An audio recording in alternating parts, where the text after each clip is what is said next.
I see you have constructed a new lightsaber. Your skills are complete.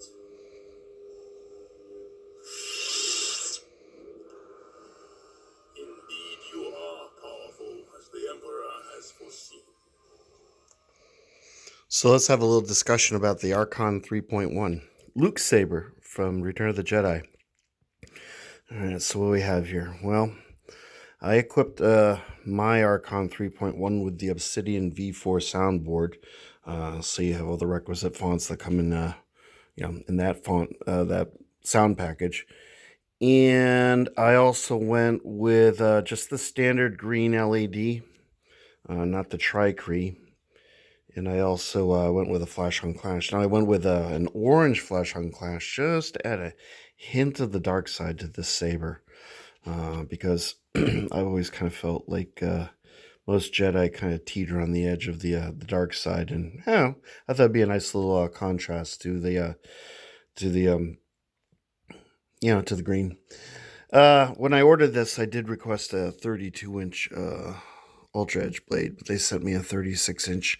Now, I'm not sure if that's because they have to send a special type of blade, a heavy grade, with the diffusing film kind of cut back, because the way the saber works with the emitter is, in order to have enough support in here for the blade and to sort of shoot the light into the blade, kind of like a gun.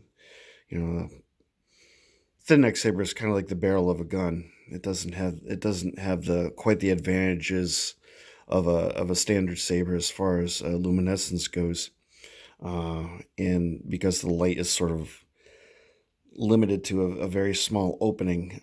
The thin neck sabers tend to not be quite as bright unless you get yourself a NeoPixel equipped saber, which is why all of the NeoPixel variants of Obi-Wan's and Luke's sabers are so popular, is because they're definitely a bit on the superior side as far as luminescence goes. But traditionally, with most of the thin neck sabers from any company that uses just standard LEDs, you're going to have the same limitation of the light being truncated by these thin necks. So what they do is they kind of extend this centerpiece, which goes inside the polycarbonate tube, and ends right about there. Kind of helps to get the light down the tube a little bit better. And of course, on this end, you have a reflector, so that helps. Plus the diffusing film and everything involved with the technology of modern lightsaber replicas is kind of geared towards being as bright as possible. One of the issues, with this sort of setup is that, generally speaking, the blade will only go in here, so it only goes to about, maybe three quarters of an inch, maybe an inch into the hilt, and then you have the one blade retention screw holding the blade in place. And what I found was the blade, no matter how tight you had the retention screw, tends to shimmy about inside the holder bit. Solution for that was I just basically put some basic Scotch tape around the end of it, and through trial and error, by adding or removing tape, I basically have the correct fit, so that you can see it's not moving around in there now. So you can also still get the blade in and out, which is definitely a a plus. At some point, I'll probably get a 32-inch blade for this saber because, well, to be perfectly honest, I find 36 inches of blade length to be a little bit too long in any of my sabers. I'm a 32-inch blade guy. So I think that Ultrasabers did a very good job on the thin neck. I would put this up against a lot of the thin necks, from other companies. I'm not going to name names because I don't want to. I don't want to incense anybody. But how dare you compare that? That is, you should not. You know how it is. Suffice to say, I think it's quite nice. It's a multi-layered process. Ooh, I got a little scratch there. I didn't know I had that little scratch there. Let's put that there. Out of sight, out of mind. So all the aluminum here, followed by the brass here, and more aluminum here, and black. That's all done by anodization, I'm sure. It's a MHS compatible saber, of course. So it unscrews right here, so you can actually remove this emitter if you so chose, and you could put the emitter from the Archon 2.1, which is not quite. It's still sort of a thin neck, but not quite as much of a thin neck. More suitable for dueling. So in theory, you can get yourself an alternate emitter to shove in here. I think the LED is actually down here. So you can see the LED has to shoot light all the way here and into the blade. So it has a length to travel. And of course, if I chose to get the quick disconnects, which I never really do, if you remove the emitter, that would give you access to the LEDs. And you can swap it out and put in different color LEDs in there if you were so inclined with the quick disconnect system. So, so there you go. That's the thin neck of the Archon 3.1. And we get to the grenade section, and that's where I have my anti-vandal switch. Generally, I don't go with backlit switches. Just a standard anti-vandal switch is sufficient for me. The grenade section here, the main grip, is very comfortable, very smooth. Everything's fairly rounded. You won't find yourself really grating on this too much. It's very comfortable. The actual thin neck section is actually, obviously it's a little bit more coarse, but everything in here is smooth and rounded off, and you're not really going to injure yourself. You'll your hands will take a bit of a beating spinning this thing around, but gloves will fix that issue. So we have the main handle for your offhand and the details there. You'll notice that I chose not to get a CoverTech wheel because the saber comes with the little triangular shape clip, albeit a really teeny tiny one. Usually the clip on Luke sabers is much larger. But if you have the requisite S-shaped belt loop, you can just kind of hang the saber from there. So, if you were to remove the blade, put in a blade plug, if you have one of the appropriate length, any blade plug's going to stick out quite a bit. So you have to have one of kind of a reasonable length. Probably go out to here, regardless of what you do, because of the little section that goes inside the blade. You could hang it from your belt and pretend you're Luke, I guess. This is the standard pommel that comes with the Archon 3.1 free of charge. You can get an all silver one, which I think is something like another $6 or $8 or something to that effect. But I like the one with the black highlights. To me, it kind of meshes with the fact that you have the black anodization here and here, and it just aesthetically it's more appealing to me. The vents are plenty loud, which you're going to hear right now because I'm going to turn this on. I have it set to episode 6 because, well, Saber originates from episode 6, so I don't use any of the other fonts. So in that respect, probably should have just gotten the V3 Obsidian soundboard and installed episode 6. But for the extra $10, you get the other fonts. And I like to have the option, just in case you want to go nuts. So it's a very subtle font. One thing about this font that I don't really care for is if you listen to it,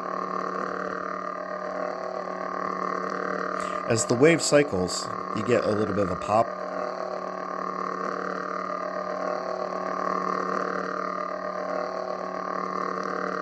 And it's very subtle. There's a couple pops in there.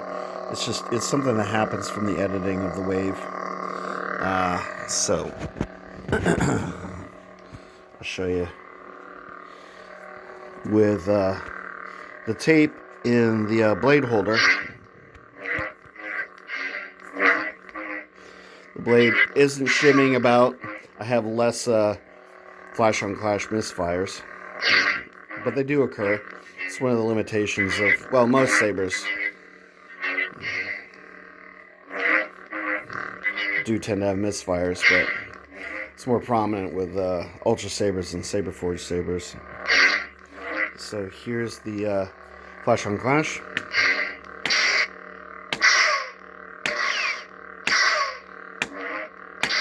And I did do a nighttime demo of the LED of this saber, so if you're curious as to what this looks like in the dark, you can go back in my catalog and kind of watch that video and you get the full gist. So here's the lockup.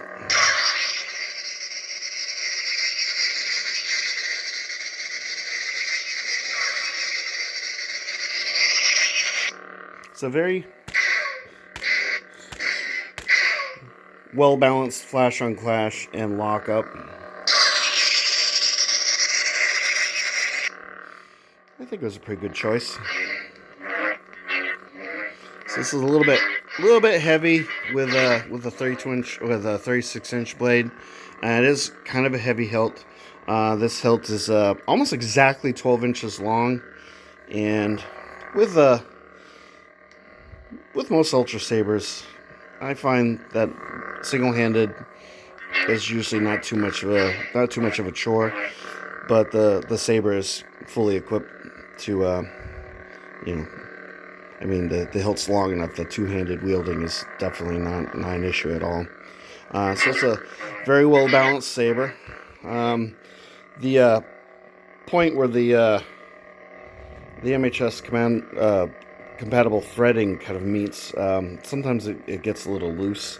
Someone had suggested I go in there with like a dab of Loctite, but I didn't really want to do that. I just have it as tight as possible, and I'm just careful with it. Just in case, if I ever wanted to get in there to do anything with the saber and I need to do repairs, I just don't want to have anything in there to impede that. And blade retraction. It's very subtle. I don't know if it's terribly screen accurate, but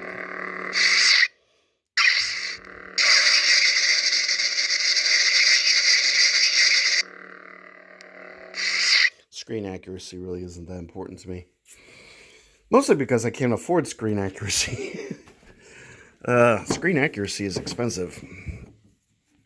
You start getting Corbanth and 89 Sabers hilts and yada yada yada. You start spending a whole lot of money. I already spent enough money on these things as it is, which is part of the reason why Ultrasabers is so appealing to me.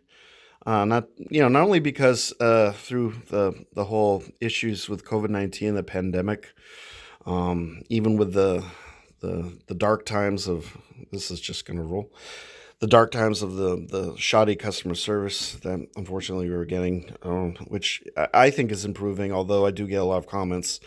People are still having issues out there, so there's definitely work to be done, but I'm for the most part happy with Ultrasabers products. They kind of fit my price point. I obviously, you see all my unboxings. I do purchase sabers from other companies, so I try to be well-rounded, but obviously I do focus a lot on Ultrasabers, so I don't necessarily mean for this to be an Ultrasabers centric channel, but that's just kind of the way it is. And to be perfectly honest, I really enjoy their hilts. I have no issues with them whatsoever. I have big hands, so the big hilts don't bother me. Aesthetically, I think they're well made, they're well crafted. They are geared more towards mass production and rapid output. It's sort of the niche that Ultrasabers occupies. And who can blame them? I mean, they're obviously doing well for themselves, even with all of the issues that we've been experiencing over the past few months. And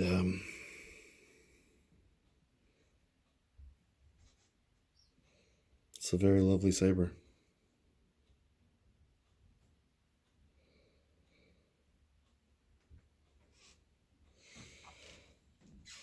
So there you have it, my Archon 3.1. So yeah, I really, really think this is a wonderful saber. I'm looking forward to do a comparison with my Archon 2.1. because they're essentially the same saber, save for a few minor differences. Not so minor. Anyway, so yeah, I hope you enjoyed this discussion slash review. And please, subscribe and comment. I like answering your comments. I like hearing your opinions on things. And like or dislike, yeah, if you feel the need to do so. I invite your criticism. Anyway, hope everyone's doing very well, and I hope everyone's healthy and safe, and yeah, I'll catch up with you guys next time. Take care now. Bye.